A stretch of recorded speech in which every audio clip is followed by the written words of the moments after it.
नमस्कार। मैं हूं संजीव श्रीवास्तव। आप देख रहे हैं 4 PM news network. OTT platform Netflix पर 29 अगस्त को रिलीज हुई web series ICC 814 the Kandahar hijack पर विवाद थमने का नाम नहीं ले रहा है। इस शो को प्रतिबंधित करने की मांग हो रही है और हाईकोर्ट दिल्ली में तो एक याचिका भी लग गई है।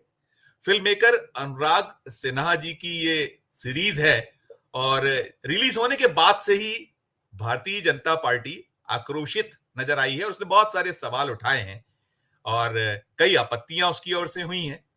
और जो खास आपत्तियां हैं, उन आपत्तियों में वो दो नाम भी हैं, दो हिंदू नाम, भोला और शंकर, जो हाईजेकर्स पांच थे उस 1999 का जो कंधार हाईजैक था, प्रधानमंत्री अटल बिहारी वाजपेयी जी के दौर था उस समय।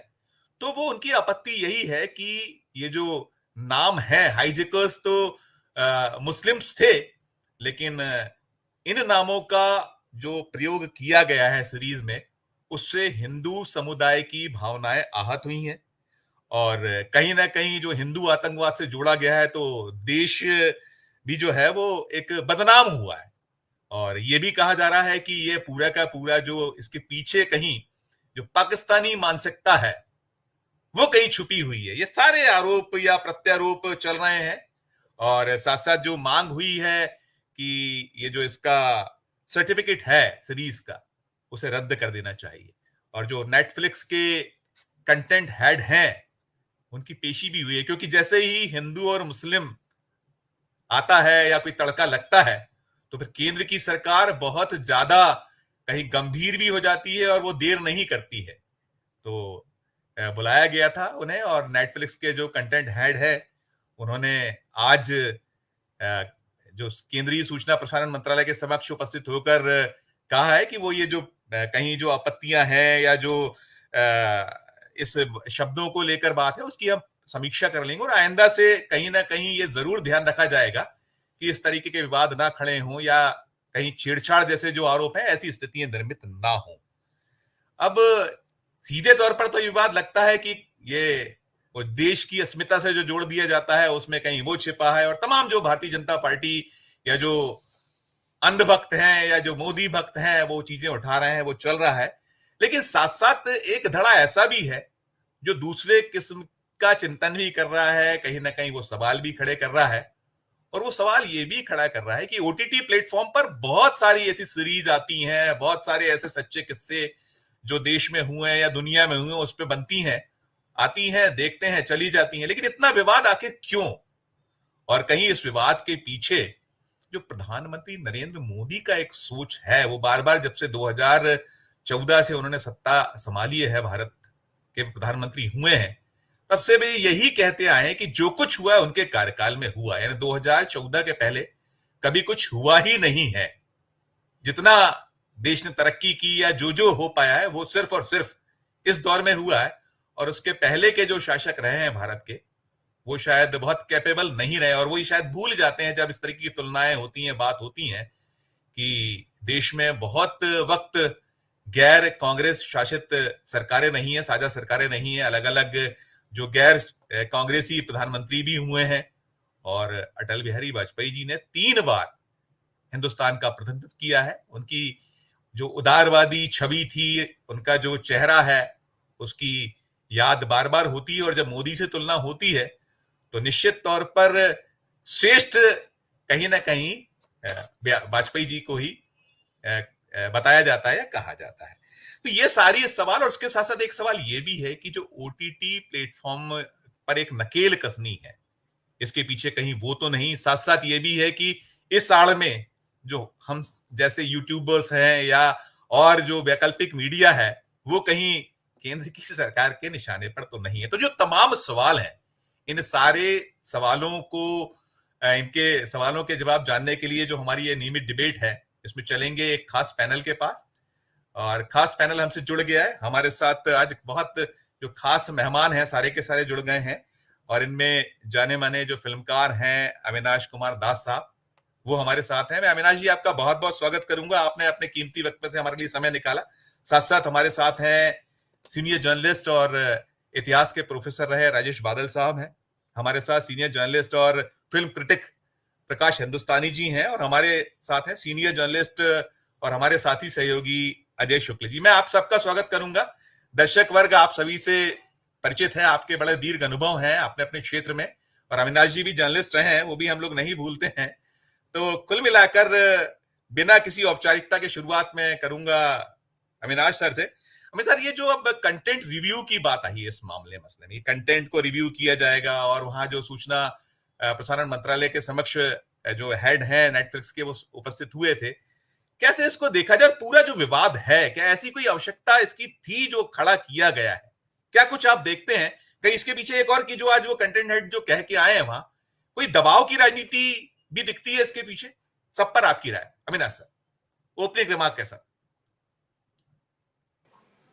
शुक्रिया सर, संजीव सर। सारे लोग हमारे दिग्गज हैं, सीनियर हैं इस पैनल में, और मैं सोच रहा था कि मैं सबकी बात सुन करके थोड़ा थोड़ा उनसे चुरा करके अपनी राय व्यक्त करूंगा, लेकिन सबसे पहले आपने मुझे ही बुला लिया। तो दरअसल क्या है कि ये नया फेनोमेना तो है नहीं। 2014 के बाद से ही हम ये सारा कुछ देखते आ रहे हैं। जैसे लैला एक सीरीज आई थी नेटफ्लिक्स पे, उसका दूसरा सीजन कभी नहीं आ पाया। कभी ये समझ में नहीं आया कि क्यों नहीं आया, क्योंकि वो सीरीज जो थी वो एक खास किस्म की जो विचारधारा है, जो हिटलर से लेकर के अभी तक थोड़े थोड़े मतलब ग्लिम्सेस में अलग अलग इलाकों में देखने को मिल रहा है। और पिछले 10 सालों में हमने भारत में इसके बहुत सारे जो टुकड़े देखे, तो उसके लिहाज से वो काफी ब्रेव सीरीज थी, लेकिन उसका दूसरा सीजन नहीं आ पाया। एक बहुत अच्छी सीरीज आई थी, पॉलिटिकल ड्रामा था, तांडव। मुझे लगता है ये प्राइम वीडियो पे, अमेजन प्राइम वीडियो पे आया। उसको हमारे दोस्त ने ही लिखा था, जो कि हिंदी के बहुत अच्छे लेखक भी हैं, गौरव सोलंकी। अब उस सीरीज के बाद प्राइम वीडियो के ऊपर बहुत सारे केसेस जो है पूरे देश भर में दर्ज कर दिए गए, और लंबे समय तक, लगभग मुझे लगता है कि 2-2.5 महीने तक उनके लोग जो है वो भागते फिर रहे थे गिरफ्तारी से बचने के लिए। उसके बाद ओटीटी ने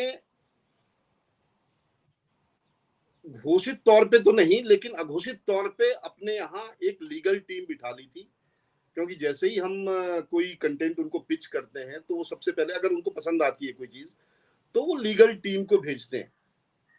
लीगल टीम उसमें देखता है कि भाई इसमें कोई ऐसा मसला तो नहीं है जिसकी वजह से हम किसी केस में पड़ेंगे। तो 2-3 चीजें जो है उन लोगों ने आमतौर पे डिकोड की थी अपने लेवल पे, कि हम किसी शहर के नाम का इस्तेमाल नहीं करेंगे, क्योंकि उस शहर का आदमी जो है खड़ा होकर केस कर देगा और हमको जाना पड़ेगा। दूसरा क्या है कि हम किसी हिंदू धर्म से जुड़े हुए किसी भी देवी देवता का नाम जो है किरदारों के का नाम नहीं रखेंगे, क्योंकि उससे बहुत सारे लोगों की भावनाएं आहत हो सकती हैं। तो ये सारे नियम तो बने हुए थे, लेकिन जहां तक अनुभव सिन्हा की सीरीज के संदर्भ में हम लोग बात करना चाह रहे हैं, तो जाहिर है कि ये फैक्ट पे आधारित चीजें हैं। इसमें तो ऐसा कुछ है नहीं कि आपने अपने मन से सोच करके उसका नाम रखा है। तो इस लिहाज से मुझे लगता है कि मतलब कमाल का ये विवाद है, जो होना नहीं चाहिए, दुखद है। क्योंकि आप देखिए कि होम मिनिस्ट्री की 2000 की जो प्रेस रिलीज है ना, वो साइट मतलब सूचना एवं प्रसारण मंत्रालय की साइट पे जो है, और गृह मंत्रालय की साइट पे भी रखी हुई है, जिसमें भोला और शंकर जो है दोनों ही मौजूद है। उसके अलावा बर्गर नाम है, उसके अलावा आपको डॉक्टर नाम है, उसके अलावा चीफ नाम है, जिन नामों से वो सारे आतंकवादी एक दूसरे को बुलाते थे, मतलब मैसेज कन्वे करते थे। उनके असली नाम अलग अलग तरीके से थे, सन्नी, शकीर, मिस्त्री, शाहिद, इब्राहिम, ये सारे नाम थे उनके। अब है क्या कि लोगों का ये कहना है, जो सवाल उठा रहे हैं कि ये नाम यूज नहीं होना चाहिए, उन लोगों का कहना है कि भाई हमको शुरू में ही बता देना चाहिए कि वो भोला और शंकर नहीं है, वो मिस्त्री, शाहिद या इब्राहिम है। तो बेसिकली सवाल ये है कि जो फिल्मकार की अपनी एक भाषा होती है, कहानी कहने का उसका अपना एक तरीका होता है कि कब किस नाम को रिवील किया जाए। क्लाइमेक्स होता है, प्री क्लाइमेक्स होता है, कन्फ्लिक्ट होता है, ये सारी चीजें जो है वो अपनी स्क्रीन प्ले की लैंग्वेज में वो इजाद करने की कोशिश करता है कि हम कहानी कैसे कैसे कहे कि एक हुक फंसा रहे। तो जो फैक्ट एंड फिगर हैं उसके आधार पे फिक्शनल तरीके से डेवलप किए गए एक शो पर जिस किस्म का विवाद है वो मूर्खतापूर्ण है। लेकिन मुझे लगता है कि इस देश में इन चीजों को लेकर के विवाद अगर होगा तो वो भी जानते हैं कि जो असली मुद्दे हैं, है ना, उन पर बातें कम होंगी। मैं दो तीन चीजें और आपको बताना चाहता हूं कि जैसे बहुत सारी फिल्में जो हैं जो प्रोपेगेंडा जिसको हम सीधे सीधे कहेंगे उसके लिए कोई हर्डल क्रिएट नहीं हुआ, क्योंकि फैक्ट एंड फिगर को लेकर के मतलब जो तहस नहस हो सकता है उस कंटेंट में वो उन लोगों ने किया हुआ था, लेकिन सेंसर बोर्ड ने बहुत आसानी से पास कर दिया जी। जैसे एक उदाहरण मैं देता हूं कि पिछले साल केरल स्टोरी आई थी, पिछले साल केरल स्टोरी में उन्होंने कहा था कि भाई 300 से ज्यादा जो हिंदू लड़कियां हैं उनका धर्मांतरण करके और उनके साथ जो जो हुआ, फिर वो केस सुप्रीम कोर्ट में गया। सुप्रीम कोर्ट ने कहा कि ये फैक्ट एंड फिगर गलत है, मतलब 2 या 3 केस हुए थे उसको लेकर के आप लोग इतना बड़ा तांडव कर रहे हैं, तो आप दीजिए उसमें मेंशन कीजिए। और फिल्म में ये मेंशन भी किया गया है कि भाई इतने ही लोगों के आधार पे ये पूरा फिक्शन तैयार किया गया है, लेकिन लोगों को तो इससे मतलब नहीं है। लोगों को के लिए जो एक हवा बन जाती है वो हवा बन जाती है। तो बहरहाल ये जो पूरा तमाशा है, मुझे लगता है कि ये तमाशा अब भी नहीं रुक पाया है, जबकि हमको पर्सनली लगता था कि 2004 मतलब जून 4 के बाद जिस किस्म का रिजल्ट आया उसके बाद थोड़ा सा ये मुलायम होंगे, लेकिन मेरी फिल्म के साथ भी इन्होंने प्रॉब्लम फंसाया। एक हमारे दोस्त हैं निखिल आडवाणी, उनकी फिल्म वेदा में उन्होंने इतने सारे कट दे दिए कि फिल्म का कोई मतलब ही नहीं रह गया।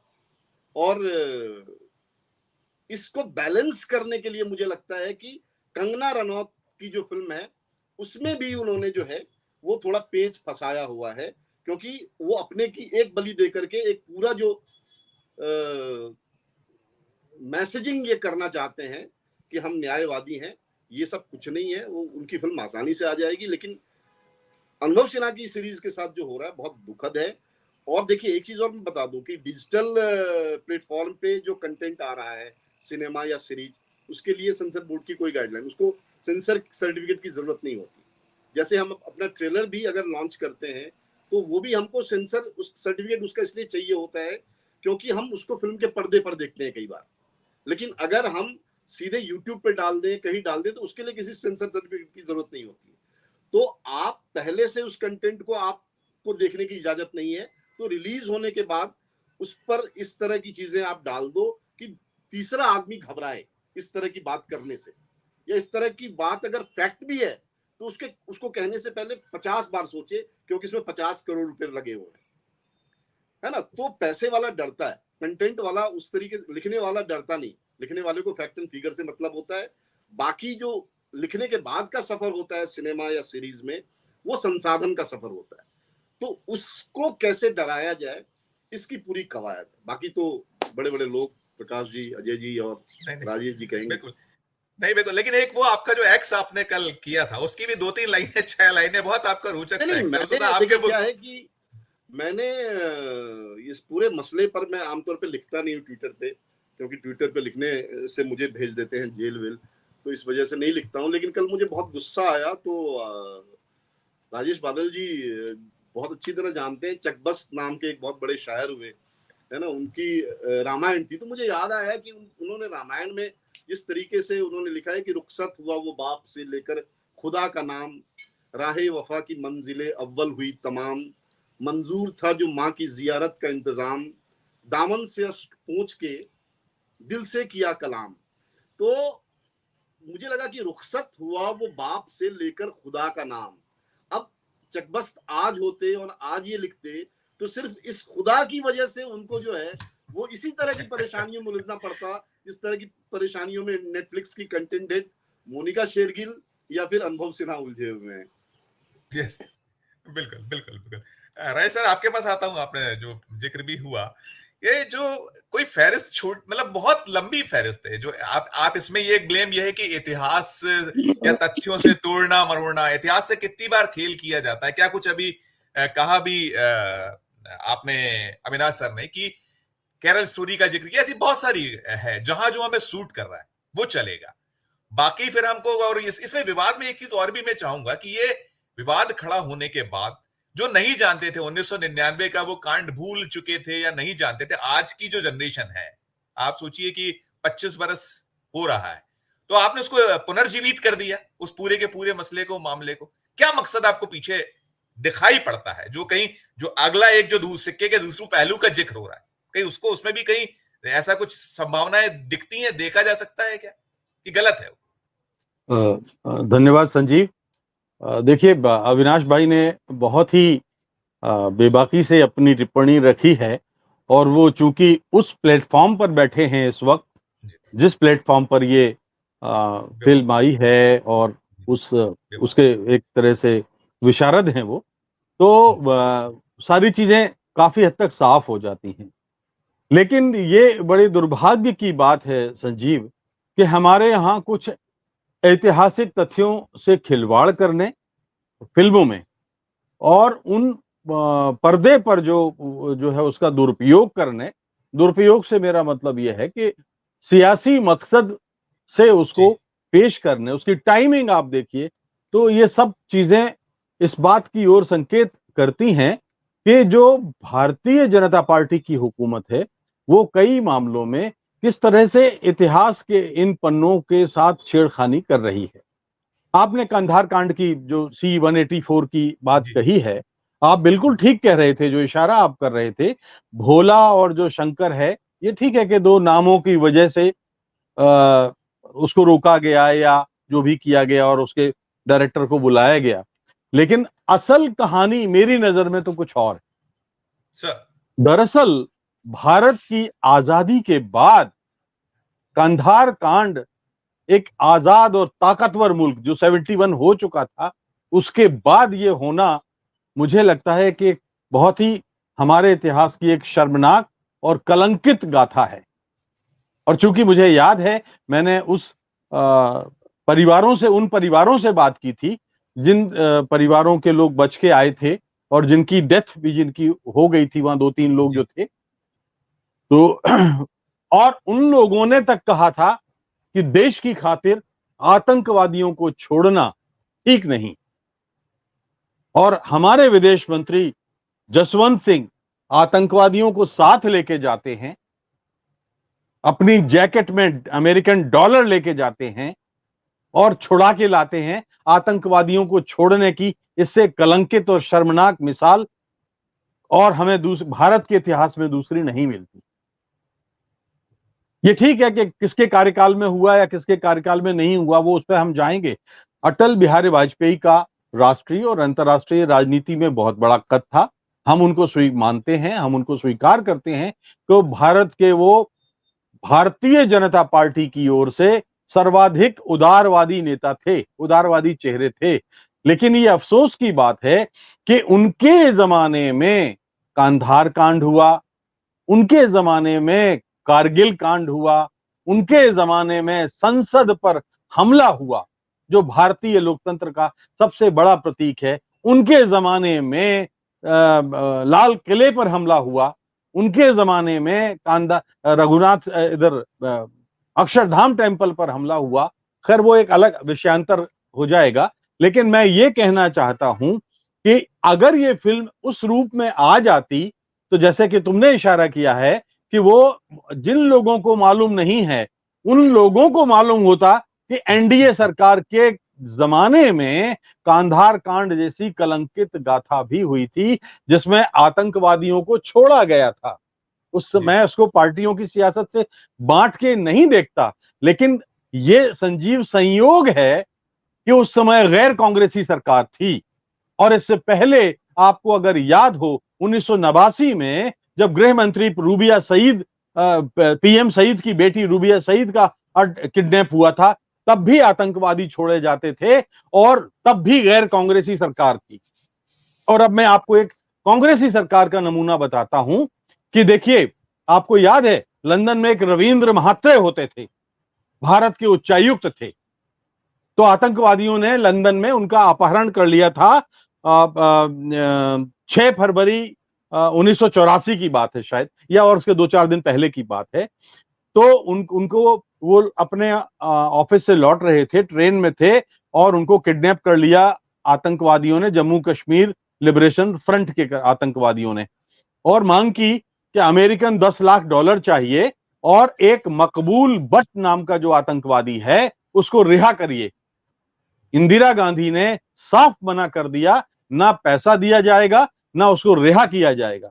इसके बाद क्या किया कि 6 फरवरी को 84 को रविंद्र महात्रे का कत्ल कर दिया गया।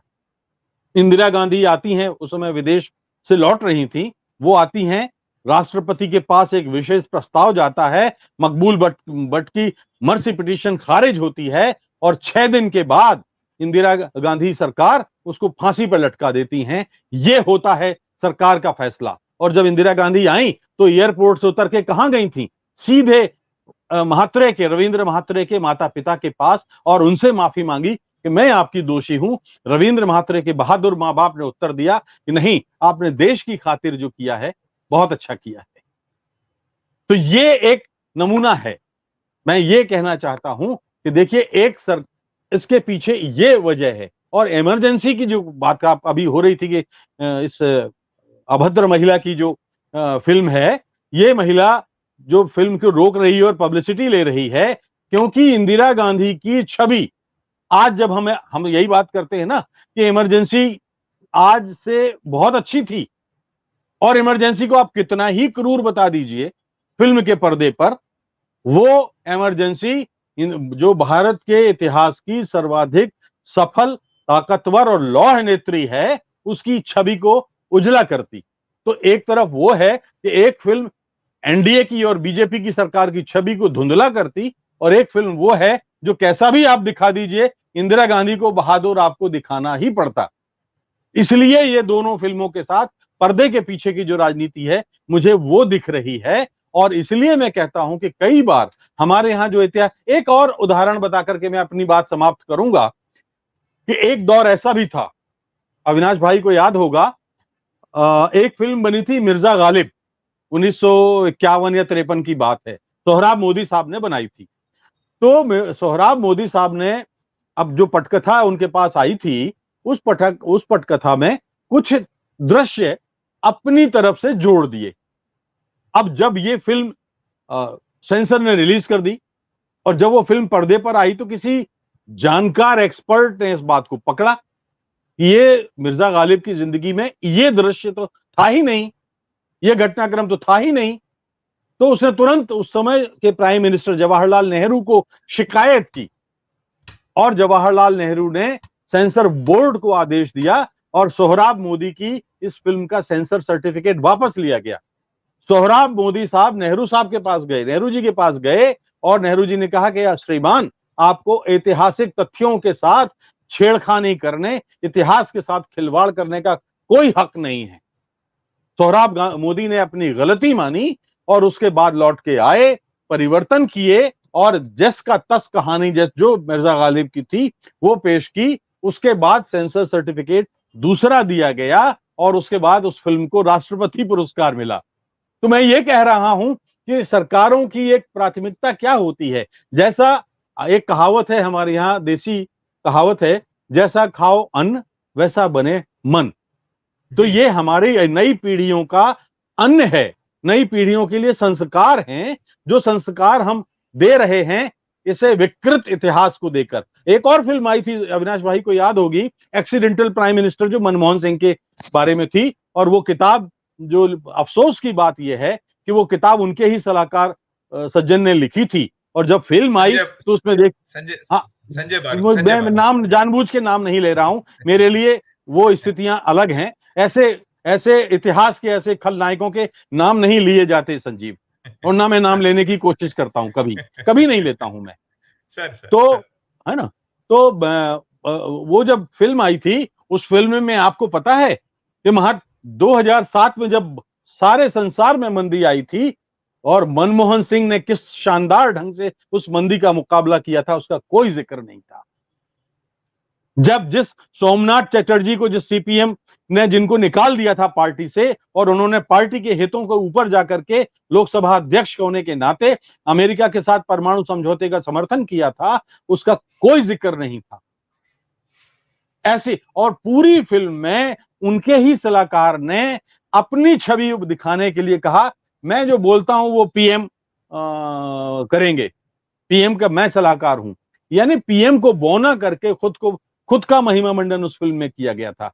तो मेरा कहना यह है, आखिरी अंतिम बात में ये कहता हूं कि ऐसी फिल्मों का जो मैं ऐतिहासिक तथ्यों को विकृत करके परोसने का जो प्रयोग है, ये राष्ट्रद्रोह की श्रेणी में है, और जो ऐसा करे उसको, उसके लिए भी सजा फांसी होनी चाहिए। जी बिल्कुल बिल्कुल, उसके लिए फांसी होना चाहिए, सजा। लेकिन प्रकाश सर, जो हम कर रहे हैं, अब प्रधानमंत्री साहब तो कपड़ों से पहचानते हैं कि कपड़ा के रंग से पहचान लिया करते हैं।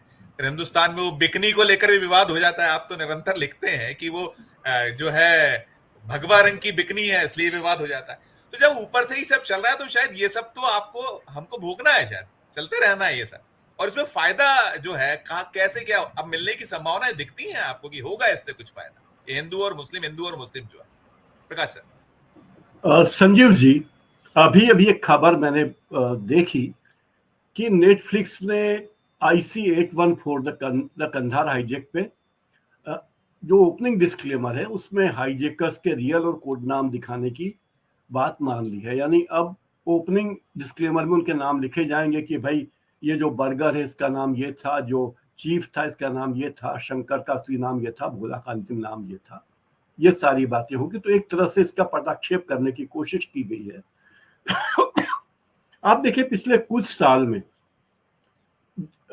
खास करके 2014 के बाद, फिल्मों का उपयोग बीजेपी के प्रचार में, मैं शुद्ध कह रहा हूं, बीजेपी के प्रचार में करने की एक बड़ी कोशिश हुई। अभी एक्सीडेंटल प्राइम मिनिस्टर का जिक्र किया ही राजेश जी ने। पीएम नरेंद्र मोदी पर एक फिल्म बना दी गई जिसमें मोदी जी की जय जयकार की गई। ताशकंद फाइल में शास्त्री जी के बहाने ये बताएगा कि कांग्रेस की सरकारों ने कितना खराब काम किया।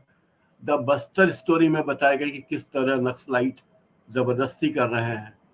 आर्टिकल 370 में बताएगा कि कैसे कितना क्रांतिकारी फैसला था और आर्टिकल 370 लागू आर्टिकल 370 को सदन में पारित किया कि उसकी अनुपयोगी बना दिया गया। इंदिरा गांधी में पहले भी हिंदू सरकार आई, हैदराबाद के रजाकारों पे रजाकार फिल्म आई, वैक्सीन के वार पर वैक्सीन वार फिल्म आई, साबरकर की जय जयकार करने के लिए और साबरमती रिपोर्ट एक फिल्म आई। लेकिन इन तमाम फिल्मों में केवल 2 फिल्में ही हैं, केवल 2 फिल्में हैं जो इन लोगों की जो प्रचार फिल्में हैं जो चली है मुख्यतः। एक तो द कश्मीर फाइल और द केरला स्टोरी। और ये दोनों फिल्में क्यों चली, आप अगर जाएंगे देखने के लिए, तो ये दोनों फिल्में इसलिए चली कि सरकारी तंत्र ने इन्हें टैक्स माफ किया, प्रधानमंत्री ने ट्वीट किया कि ये फिल्म देखिए, कई राज्यों के मुख्यमंत्रियों ने अपने मंत्रिमंडल के साथ जाके ये फिल्में देखी। यानी जिस सरकार का काम जनता की सेवा करना है, जनता के पक्ष में फैसले लेना है और उन पर अमल करना है, वो सरकार ये कर रही थी कि फिल्म का प्रचार कर रही थी ताकि कुछ लोगों का फायदा हो सके। अब जिस मोहतरमा की फिल्म की बात कर रहे हैं, उसमें इंदिरा गांधी, उसके ट्रेलर मैंने देखा है, उसके ट्रेलर में इंदिरा गांधी कह रही हैं कि Indira is India and India is Indira, I am the cabinet. मुझे समझ में नहीं आया कि श्रीमती इंदिरा गांधी ने कब ये बात कही, कब श्रीमती इंदिरा गांधी ने कहा। ये देवकांत बरुआ ने कहा था। लेकिन बिल्कुल तथ्यों से हेरफेर करना एक और बड़ी बेशर्मी से इंदिरा गांधी की भूमिका कर रही कलाकार कहते कि Indira is India and India is, तो ट्रेलर में दिखा रहा है। तो जो व्यक्ति उस दौर को जानता नहीं है, जो इतिहास से बिल्कुल अपरिचित है, वो कहेगा इंदिरा गांधी बहुत अहंकारी थी, वो खुद को कैबिनेट समझती थी, वो खुद को इंडिया समझती थी, जबकि ऐसा नहीं है। तो तथ्यात्मक गलतियां, ये अपराध है। और अभी राजेश जी ने जो उदाहरण दिया स्वराम मोदी का, ये एक बड़ी नजीर हो सकता है कि देखिए किस तरीके से फिल्म वालों को काम करना चाहिए। तो फिल्मों को लेके ये बात सही है, फिल्म कारोबार है, बिजनेस होना चाहिए, उसमें कला पक्ष भी है, उसमें रचनात्मक आज़ादी भी है, सबको आज़ादी होती है। लेकिन ये जो बाहर आ गई है पिछले दिनों, और अभी अभी एक फिल्म आई है बंगाल के बारे में, the diary of West Bengal, वो मैंने देखी, तो उसमें तो सीधा सीधा ममता बनर्जी को विलन दिखाने की कोशिश, खलनायिका बना दिया। और ममता बनर्जी की तरह कपड़े पहने हैं व्यक्ति, हिंदू मुसलमान, पूरी फिल्म में हिंदू मुसलमान। तो आप लोगों के दिमाग में जो जहर बो रहे हैं, वो जहर जब उगेगा, उस जहर की जब फसलें तैयार होगी, तो कितनी पीढ़ियां, कितने लोग बर्बाद होंगे, इस पर सोचना चाहिए। जिस विमान का अपहरण हुआ वो तारीख बड़ी महत्वपूर्ण थी। दिसंबर का आखिरी सप्ताह था, 24 तारीख को विमान का अपहरण हुआ था, 25 दिसंबर को उसे कंधार में उतारा गया था। और उस वक्त पूरा देश अगली सदी की बात कर रहा था, क्योंकि 2000 से नई सदी शुरू हो रही थी। तमाम मीडिया में अगली सदी कैसी होगी, अगली सदी कैसे होगी, अगली सदी कैसे होगी, यही चर्चाएं थी। और जब ये अपहरण हुआ, और जब माननीय अजीत डोभाल और जसवंत सिंह आतंकवादियों को लेकर नोटों से भरे, डॉलर से भरे सूटकेस लेकर विमान से गए, तब लोगों ने क्या प्रतिक्रिया व्यक्त की, कुछ पता नहीं। और उस कांड के बाद कितने बीजेपी के कार्यकर्ता, कितने बीजेपी के नेता, और विमान अपहरण में आतंकवादियों को गिरफ्तार करने में और उन्हें उनको मारने में जिन शहीदों ने बलिदान दिया, उनमें से किन शहीदों को याद करते हैं, जिन लोगों को, आतंकवादियों को छोड़कर जिन लोगों को बचाया गया, उनमें से क्या किसी ने कहा कि मैं देश की सेवा करूंगा, या मेरा बच्चा देश की सेवा करेगा, वो आर्मी में जाएगा, वो एयरफोर्स या नेवी में जाएगा? लेकिन नहीं, ऐसी कोई बात नहीं। ये सारी भावनाएं केवल कमर्शियल हैं, और कमर्शियल ये कि हर चीज व्यवसाय है। और ये द्वितीय विश्व युद्ध, प्रथम विश्व युद्ध के बाद उस दौर से ही चला आ रहा है कि फिल्मों का उपयोग, भले ही मूक फिल्में बनती हों, फिल्में अपने शैशव अवस्था में रही हों, उनका उद्देश्य सरकारों ने कोशिश की है कि वो अपने फायदे के लिए कर सके। तो मुझे लगता है कि इस फिल्म के बारे में जो दबाव बनाने की कोशिश की गई, हालांकि इसमें उन्होंने अगर बर्गर नाम रखा है और दूसरे नाम रखे हैं, भोला शंकर रखे हैं, तो वो कहानी का हिस्सा होते हैं। अविनाश जी ने कहा कि आमतौर पर कहानी के पीछे बहुत सारी कहानियां होती हैं, और दर्शकों को नहीं बताना चाहते होंगे, लेकिन अब ओपनिंग डिस्क्लेमर में ये बात आ गई है। तो इसका मतलब कि हमारी सरकार डर जाती है, सरकार यानी सेंसर बोर्ड के अधिकारी डर जाते हैं। और इमरजेंसी फिल्म के बारे में भी जो बातें कही जा रही है, पता है कि उन्हें इमरजेंसी अगर रिलीज कर देंगे जैसी की तैसी, तो आगामी विधानसभा चुनावों में हरियाणा में खास करके क्या होगा। और मुझे लगता नहीं कि इमरजेंसी को अगर होल्ड किया गया है तो वो कोई फिल्म के कंटेंट के लिए किया गया, वो उस अभिनेत्री के बड़बोलेपन के लिए, किसानों पर आक्षेप लगाने के लिए, महिलाओं पर आक्षेप लगाने के लिए किया है। लोगों के गुस्सा इस बात पर है कि आप अपनी एक फिल्म को कामयाब बनाने के लिए हर दिन नए नए मंच पर जाकर क्या क्या बोलते हैं। आपको राष्ट्रपति जी का नाम याद नहीं है, आपको पहला दलित राष्ट्रपति को उन्हें ये याद नहीं, लेकिन आपने कितनी किताबें पढ़कर, कितनी इतिहास की किताबें पढ़कर इंदिरा गांधी पे फिल्म बनाई, ये भी इमरजेंसी पे फिल्म बनाई, ये भी बताने को तैयार, क्योंकि आपने पढ़ी ही नहीं। तो व्हाट्सएप यूनिवर्सिटी की स्टोरीज के जरिए अगर आप फिल्मों की कहानियां लिखेंगे और उस पर फिल्म बनाएंगे और सोचेंगे कि ये सरकार उस फिल्म को टैक्स फ्री कर देगी क्योंकि वो फिल्म इंदिरा गांधी को डिफेम करती है, कांग्रेस को डिफेम करती है, अगर ये मानसिकता है तो ये लोग न तो कला के सेवक हैं, न ये असल में राजनीतिज्ञ हैं। मैं तो कहूंगा कि ये लोग इस देश के नागरिक होने के लायक भी नहीं है। संजीव जी। बिल्कुल बिल्कुल, ये सही आप कह रहे हैं।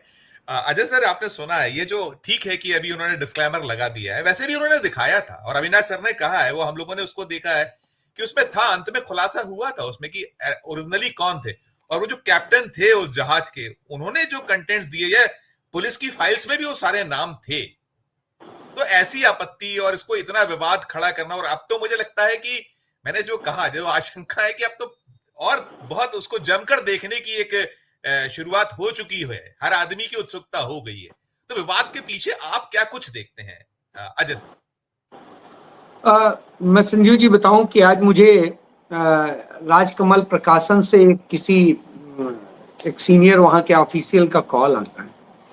वो कहते हैं एक ऐसे लंदन में रहने वाले व्यक्ति ने एक किताब लिखी जो अंग्रेजी में, उसे हिंदी में अनुवाद किया गया और वो आपातकाल से रिलेटेड है और हम उसको रिलीज कर रहे हैं। तो मैं आपको एक भेंट करना चाहता हूं, तो आपके पास बताइए कब टाइम है तो मैं आ जाऊं और इस पर थोड़ा सा आप बोल दीजिएगा 2 शब्द।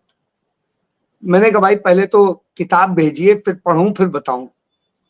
मैंने पता किया तो आरएसएस के एक व्यक्ति हैं, तो उनका, तो मैंने वही कहा कि इस तरीके से चीजें प्रस्तुत की जाती हैं उन लोगों के हाथ में। भाई हम पढ़ने में तो हमें टाइम लगेगा, एक दिन में तो नहीं पढ़ लेंगे, इतना फ्री नहीं है कि पूरी किताब पढ़ लेंगे, तो टाइम लगता है, तो स्वाभाविक सी बात है।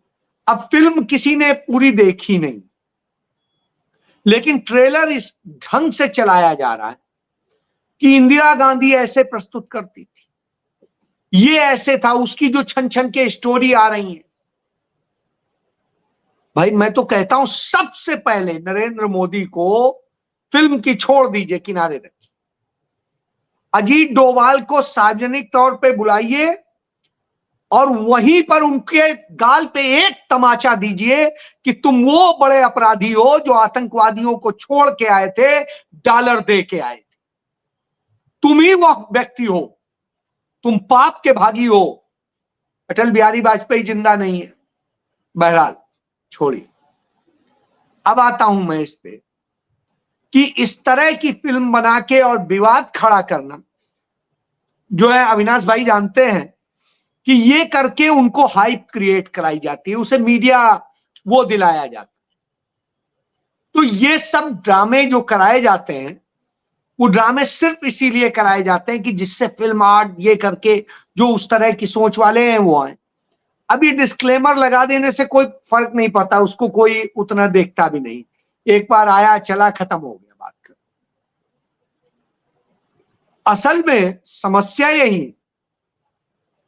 कि हम नफरत झूठ सब परोसेंगे, एक डिस्क्लेमर लगा देंगे, हम कहानी बता देंगे इस तरह से और इस तरह से प्रस्तुत करेंगे।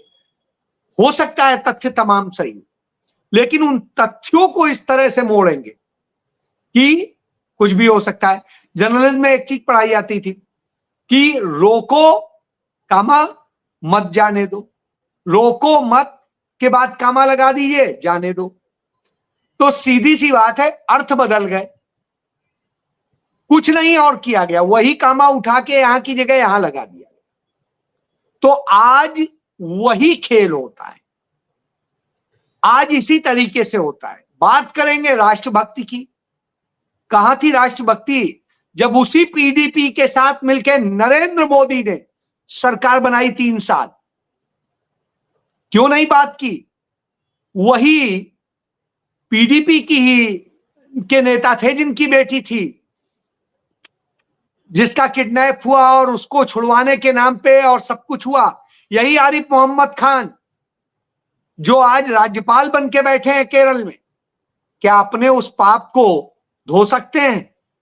क्या लाल कृष्ण आडवाणी उस पाप को धो सकते हैं, या और तमाम सारे लोग जो उसमें शामिल थे कि कैसे नहीं नहीं ये कर दो, ये कर दो, ये कर दो। मुझे एक उदाहरण बताइए कि पंडित जवाहरलाल नेहरू, लाल बहादुर शास्त्री, गुलजारी लाल नंदा, राजीव गांधी, इंदिरा गांधी किस या मनमोहन सिंह सरकार, किसी के भी समय आतंकियों के आगे सरेंडर किया गया? एक उदाहरण नहीं बता सकते, एक उदाहरण नहीं बता सकते हैं जिन्होंने कभी भी भारत के सम्मान से समझौता किया हो। वह 1971 याद कर लीजिए, जब पाकिस्तान के 2 टुकड़े कर रही थी श्रीमती गांधी और सेना भेज दी थी। उस वक्त क्या कहा था अमेरिका ने कि हम अपना 7वां बेड़ा भेज रहे हैं। उनका 7वां नहीं 17वां भेज दीजिए, कोई फर्क नहीं पड़ता है, हमें जो करना है हम करेंगे और हमें आप नहीं बताएंगे हमें क्या करना। और उन्होंने करके दिखा दिया। पंडित जवाहरलाल नेहरू, गोवा को याद कर लीजिए, कैसे पुर्तगाल से आजाद करा के भारत में मिलाया था। उस वक्त पूरे संयुक्त राष्ट्र संघ में प्रस्ताव पारित हुआ था, बवाल खड़ा हो गया, लेकिन लड़के उन्होंने कराया। राजीव गांधी क्या डरे थे अरुणाचल प्रदेश को, जो नेफा था उसे अरुणाचल प्रदेश अपना भारत का राज्य बनाने में? नहीं डरे थे। क्या श्रीमती इंदिरा गांधी डरी थी उस वक्त जब सिक्किम को भारत में मिला लिया गया था, भारत का राज्य बना दिया गया? नहीं डरी थी। चीन मुंह ताकता रह गया था। 3 बार हमने चीन को हराया। तो अब आप इससे समझ लीजिए वह स्थिति होती है। दुनिया का सबसे बड़ा सरेंडर श्रीमती इंदिरा गांधी ने ही कराया था। इतना बड़ा सैन्य सरेंडर कब हुआ था आप देखिए ना। तो यह, और हम तब इतने ताकतवर इस दृष्टिकोण से नहीं थे, ना तो आर्थिक रूप से, ना सामाजिक रूप से, ना हमारे पास में उतना आज की तरह से संसाधन थे। तो ऐसे में भी हम नहीं डरते थे। तो आज तो आपको सब कुछ बना के सौंप गए हैं कि आप कल बेचते हो, आज बेचते हो, परसों बेचते हो, सब बेच रहे हो, सब कुछ कर रहे हो, और उसके बाद हिम्मत नहीं होती कि चीन का नाम ले लो, हिम्मत नहीं होती मणिपुर चले जाओ, हिम्मत नहीं होती 5-5 साल की कश्मीर चले जाओ। तो आप सोचिए, आज मणिपुर में ड्रोन से हमला हुआ है, ड्रोन से बम छोड़े गए, इतनी बड़ी घटना हुई है। क्या कहते थे? यह स्थिति है कि 1.5 साल में आप मणिपुर को नहीं शांत करा सके। विश्व गुरु होने की बात करते हैं, कहते हैं कि वो रसिया और यूक्रेन का। अजय सर, इस पे थोड़ा सा अगर आप, जो हम मूल विषय है इस पे भी आप जो कह रहे हैं बिल्कुल फैक्ट है, देश पूरा, अगर इस पे नहीं, वो उससे कंसर्न है, मैं उसी पे आ रहा हूं। तो मेरा ये मानना है कि जो इस तरह की फिल्में बना करके ये प्रस्तुत करने की कोशिश की जाती कि पीछे जितने लोग थे वो सारे नाकारा थे। आज काबिल, योग्य, सब कुछ तो नरेंद्र मोदी है। बयान ऐसे ही वक्त दिलवाए जाते हैं। प्रकाश सिंह ने बयान दिया, जो यूपी के डीजीपी रहे और उत्तर प्रदेश के सबसे असफल डीजीपी रहे, वो प्रकाश सिंह बयान देते हैं कि, और उन्हें बड़ा भारी कौप कहा जाता है, वो बयान देते हैं कि बालाकोट जैसे और वो होने चाहिए। ABCD पता नहीं है, कभी जम्मू कश्मीर में काम किए नहीं। भाई ये बात रिबेरो होते कहते तो बात समझ में भी आती, KPS गिल कहते तो बात समझ में आती। तुमने कौन सा तीर मारा है? तो कमोबेश उसी तरह की स्थितियां हैं कि ये सरकार लगातार यही करती है। जैसा अविनाश जी कह रहे थे, मैं उसी पे, कि आप देखिए कश्मीर फाइल्स बना के जिस तरह से ड्रामा किया गया, उसको तमाम क्रिएट किया गया, इस तरह से मीडिया और दूसरे जरिए से वो किया गया, पैसा कमा लिया, लेकिन कश्मीरी पंडितों को क्या मिला? ठेंगा। इसके बाद नफरत फैलाने का काम हुआ, झूठ फैलाने का काम हुआ। ऐसे ही केरला की बनाई स्टोरी, जो क्या केरला फाइल है जो भी है, तो उसमें भी इसी तरीके से किया गया, जैसे कि लगता है सब वही हो रहा है। तो आप ये समझ लीजिए, ये इसी तरीके से करके झूठ फैलाते हैं, नफरत फैलाते हैं, और ये इनकी नफरत की राजनीति का हिस्सा है। और मैं इसी पे आखिरी लाइन कह के खत्म करूंगा। इसी का नतीजा है कि हम खुश होते हैं, हम कट्टर हिंदू, हम कट्टर सनातनी, हम हिंदू जाग गया है। और हिंदू ऐसा जागा है कि आज भाजपा के गौरक्षक, कथित गौरक्षकों ने उस पंडित के लड़के को मार डाला जो गौ खाने की सोच भी नहीं सकता है।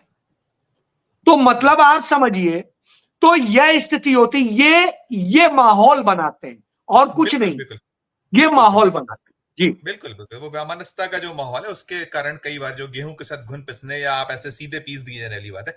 मैं अविनाश सर के पास पुनः लौटूंगा, बल्कि सभी से यही सवाल चाहूंगा। जैसे अविनाश सर ने पहले अपने राउंड में कहा है कि मतलब बुद्धिहीनता की पराकाष्ठा है जो दिखता है, इसका विरोध नजर आता है। और इसके साथ साथ जो ये लड़ाई कहीं ना कहीं बहुत बार दिखता है कि राइट और लेफ्ट की जो लड़ाई होती है, कि ये आप जैसे ही आपको सूट ना करे आप उसमें लेफ्ट लाइए और उसके साथ साथ अविनाश सर ने खुद ने उसको भोगा है, बताया भी है। और तीसरी बात यह है सर कि जो इतिहास से छेड़छाड़ की बात होती है, इसके रोकने के लिए क्या आप सोचते हैं कि क्या कुछ हो सकता है? आपको नहीं लगता है कि जो, हालांकि है जो हमारे जो प्रमाण पत्र देने वाले बोर्ड्स हैं और हैं, क्या और ठोस हो सकता है कि ऐसे विवाद ना हो और बहुत स्मूथली और फिर उसके साथ तथ्यों से खेल खिलवाड़ करने का सिलसिला भी थमे रुके? दोनों तीनों पर आपसे लेकर और मैं वापस अजय जी तक जाऊंगा, यही राय। अविनाश सर। संजीव भाई, जब मैं मीडिया में था तो मुझे लगता था कि यार ये मीडिया जो है वो बहुत खराब होता जा रहा है, अब यहाँ पे पत्रकारिता की गुंजाइश बच नहीं रही है सर। लेकिन पिछले कुछ सालों में आप लोगों ने एक वैकल्पिक मीडिया खड़ा कर दिया और लोग यहाँ से वहां आने लगे, है? तो आप समझिए इस बात को कि कभी भी जो समांतर धारा है ना, उसकी गुंजाइश हमेशा बची रहती है। हमारा जो पूरा मेनस्ट्रीम सिनेमा है उसमें इतनी सारी पूंजी लगी हुई है कि सामान्य आदमी के बस की बात नहीं है कि वो अपना सिनेमा खड़ा कर पाए। लेकिन जिस तरीके से टेक्नोलॉजी का डेमोक्रेटाइजेशन हुआ है, लोगों के हाथ में जो है वो कैमरा आ गया है, धीरे धीरे इसी तरह के एक वैकल्पिक सिनेमा भी खड़ा होगा जिस तरीके का वैकल्पिक मीडिया आज खड़ा हो पाया है। एक तो ये बात है सर। दूसरी बात ये है कि जो सत्ता होती है वो बहुत आसानी से अपने पक्ष में इतिहास लिखवा सकती है, बहुत सारी मतलब दीवारें ऐसी खड़ी कर सकती हैं क्योंकि उनके पास संसाधन है। लेकिन मैं हमेशा कहता हूं कि हिटलर के लिए बहुत सारी प्रोपेगेंडा फिल्में बनाने वाली एक जर्मन फिल्म निर्देशक थी, लेनी रिपेनस्थाल, है ना, वो उनको हिटलर्स फिल्म गॉडेस भी कहा जाता था। तो वो उनकी पूरी दुनिया में एक तो आलोचना हो रही थी उस तरह की फिल्मों के लिए, लेकिन उन पर ये आरोप था कि ये प्रोपेगेंडा फिल्म बनाती है। तो वो एक बहुत अच्छा वाक्य बोलती थी कि I just want to make beautiful films whether they are considered propaganda or not। मैं बस सुंदर फिल्में बनाना चाहती हूं, चाहे उन्हें प्रोपेगेंडा माना जाए या ना माना जाए।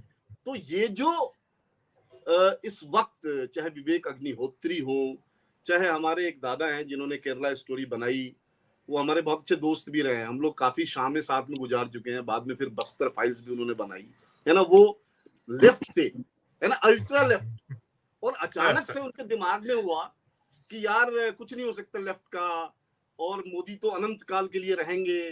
तो उन्होंने बहुत प्यार से जो है अपने आप को उस तरफ शिफ्ट कर लिया जहां उनको गलत बयानियां करनी थी, एक नए किस्म का इतिहास रचना था जिसके आधार में कुछ नहीं था। तो उन्होंने शुरू किया। लेकिन कमाल की बात यह है कि हिटलर जब गया उसके बाद लेनी बहुत लंबे समय तक जो है वो गायब रही, उनको बायकॉट कर दिया गया। मेरी बेटी आई है तो निश्चय, कोई प्लीज मैं घर पे हूँ उसी की वजह से। सर। तो मतलब इस तरीके से इतिहास ने उनके साथ जो है वो न्याय कर दिया जो आमतौर पे समय करता है। तो इस वक्त के भुक्तभोगी हम हैं, क्योंकि बहुत बड़ा लोकतंत्र है। मैं देख रहा हूं कि अजय जी जिस तरीके से उन्होंने फैक्ट रखे, जिस तरीके की बात रखी, ये बहुत आसान नहीं है इन तमाम चीजों को फालतू की प्रोपेगेंडा फिल्मों के जरिए जो है वो हटा पाना।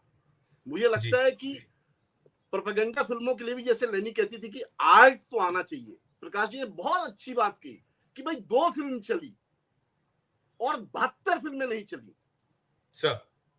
तो ये जब तक सीखेंगे फिल्में बनाना ये लोग, तब तक मुझे लगता है कि ये रहेंगे नहीं, क्योंकि आवाज जो है विपक्ष में ज्यादा बुलंद हो रही है, ज्यादा ताकतवर हो रही है।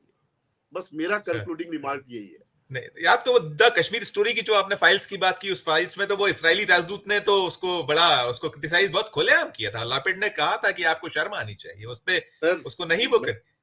सर मैं ये कह रहा हूं कि जब हम अपने लोगों की, अपने ताकतवर लोगों की, अपने समझदार लोगों की आवाज दबाने की कोशिश करेंगे तो मुझे लगता है कि दूसरे ग्रह से आकर के कोई आदमी जो है सच बयानी कर जाएगा और इनको शर्म से झुकना पड़ेगा, मुझे लगता है।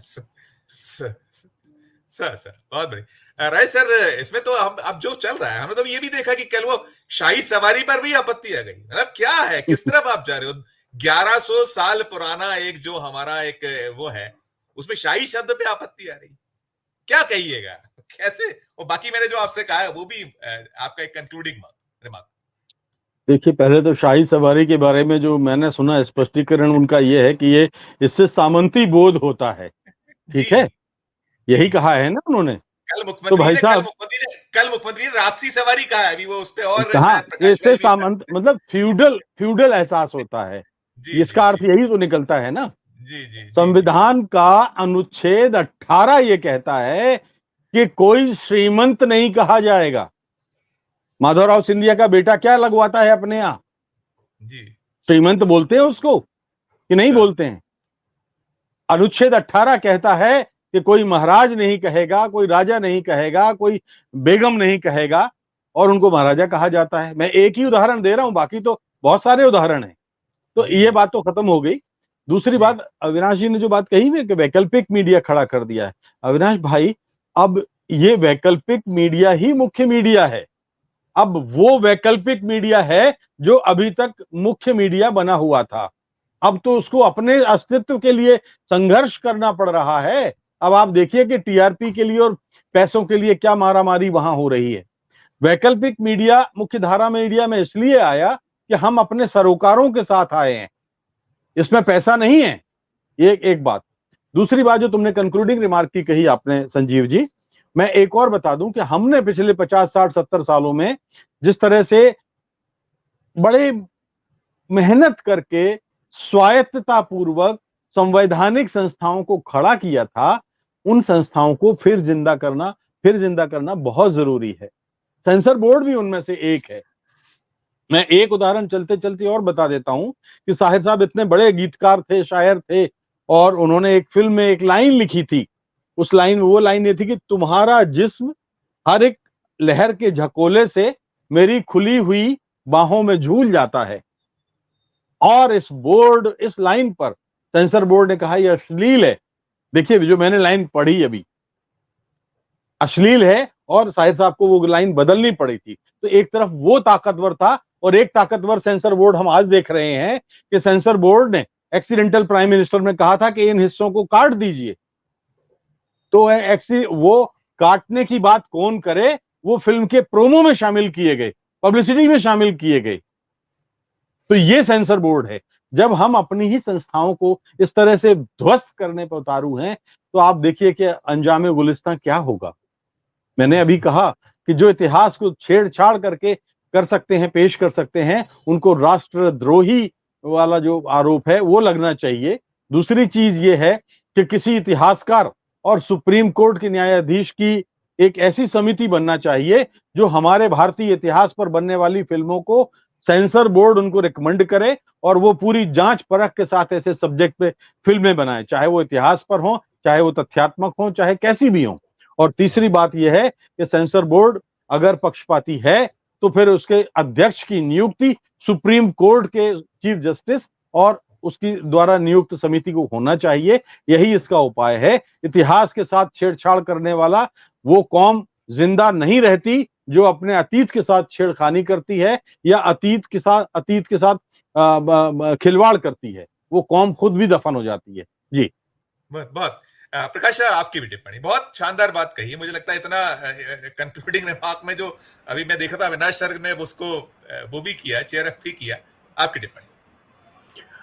देखिए, जो फिल्मों के जितने संस्थान थे, चाहे फिल्म प्रमाणन बोर्ड हो, चाहे film training Pune film institute हो, या फिल्मों के फिल्मकारों को वित्तीय मदद करने वाली संस्थाएं, इन सब संस्थाओं पर कुछ लोगों ने फन फैला दिया है, और वो फन फैलाकर बैठे हुए हैं। वे किसी भी इंडिपेंडेंट आदमी को आने नहीं देना चाहते।